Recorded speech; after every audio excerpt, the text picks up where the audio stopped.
একটা মনের মতো মেয়ে কখনো পেয়ে যান জীবনে, তখন ডানে বামে আর তাকাতে যাবেন না সারা জীবন।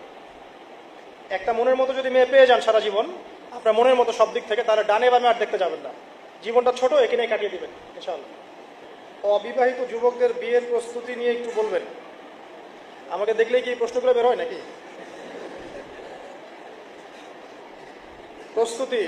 প্রথম প্রস্তুতি হচ্ছে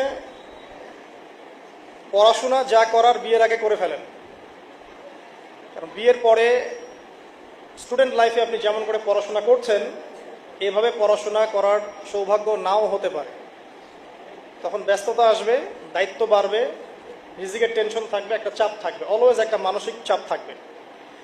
পড়াশোনার জন্য একটা সুস্থ এবং দুশ্চিন্তামুক্ত মাথা দরকার, যেটা আপনাদের এখন আছে। ইসলামের বেসিক সব পড়াশোনা, আকীদা, হাদিস, সিরাত, তারপর ইসলামের ইতিহাস, কোরআন, তাফসীর, এগুলো এখনই পড়ে ফেলেন।